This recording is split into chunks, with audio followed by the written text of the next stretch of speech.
So yeah, we are going to be trying a new technique tonight. I set up a poll over the last, I think, 2 streams,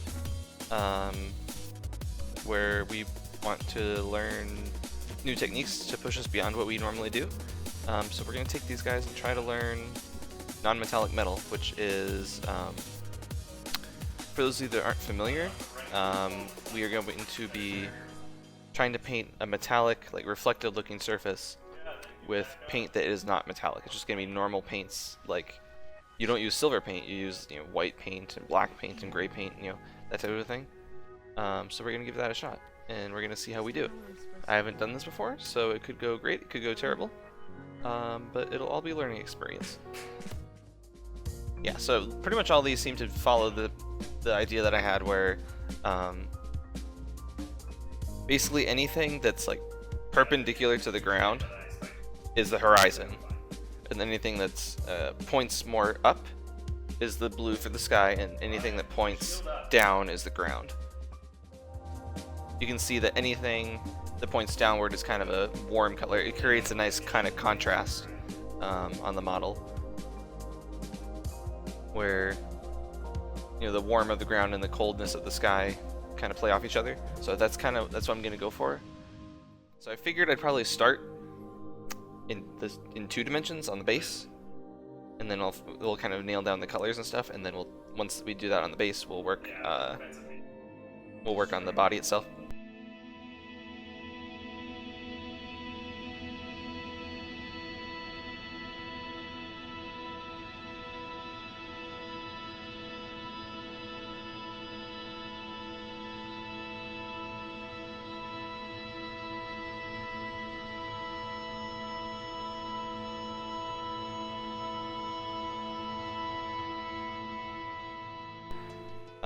It's going to be darker, and it's going to get brighter as it gets to the horizon, and then it's going to get dark again, and then it's going to get brighter and brighter till it gets straight towards the ground.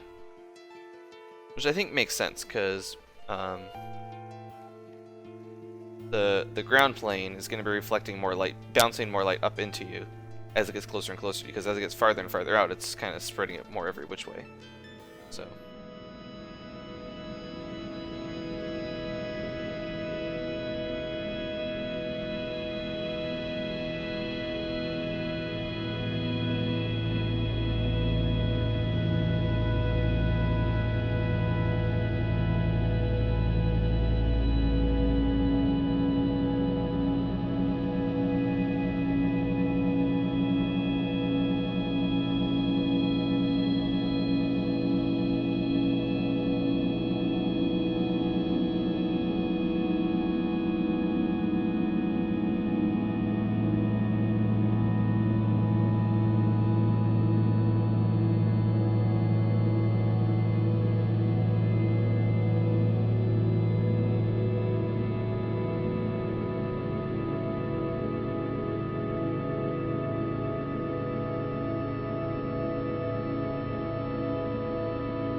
If I do just a little bit of a line here, let's see what that looks like.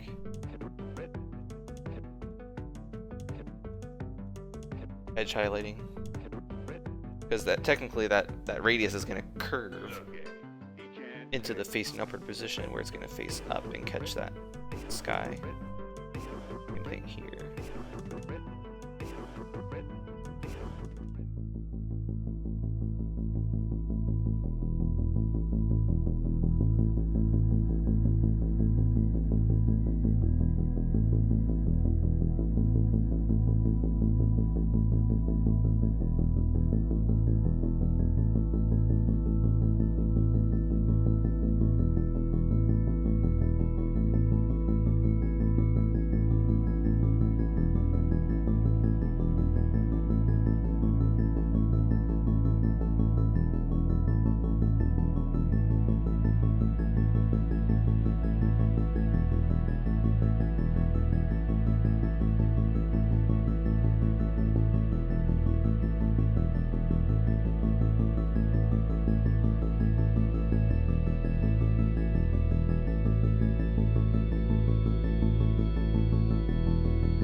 Okay. So thinking about how this is going to look, it's slightly angled. You know, it's not quite level. It's not quite perpendicular to the ground. It's leaning that way a little bit. So that means that this area is going to be predominantly sky colored. But anything that points slightly downward is going to get that horizon line on it.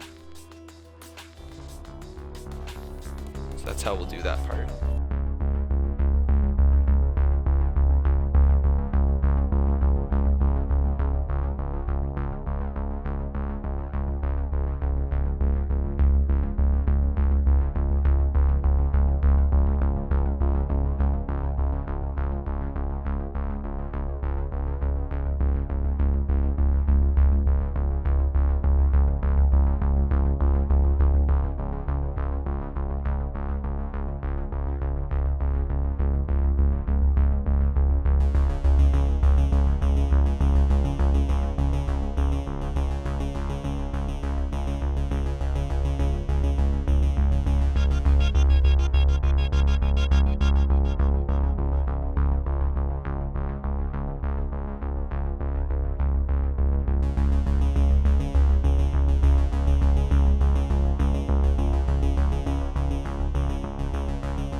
Ended up being simpler than I expected it to be. So essentially, the color you paint stuff is dependent on what angle it's facing.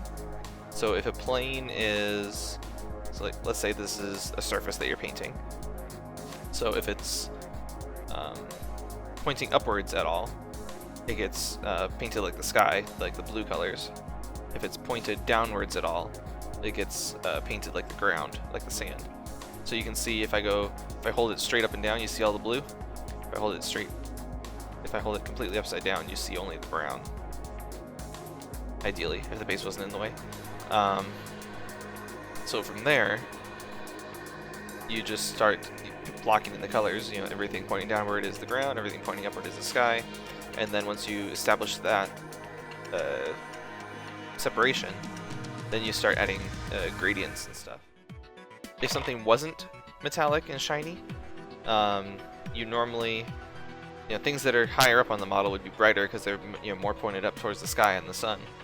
But the way you do this is near the horizon it's bright, and then as it goes higher and higher it gets darker. And the same thing with the ground. If it's straight down at the ground, it's brighter, and then as it gets farther out, it gets darker. So that's kind of the opposite of what you'd expect for a matte surface. So because it flips what you would normally expect, I think that's partially what makes it look so chrome-like. because normally the highlights would be like that. Now all of a sudden it looks less metallic, maybe? Now it looks more just like highlights. I think that's kind of the logic behind it. And now it just starts to look like brown and blue paint job. Now it starts to look a little more chrome-like.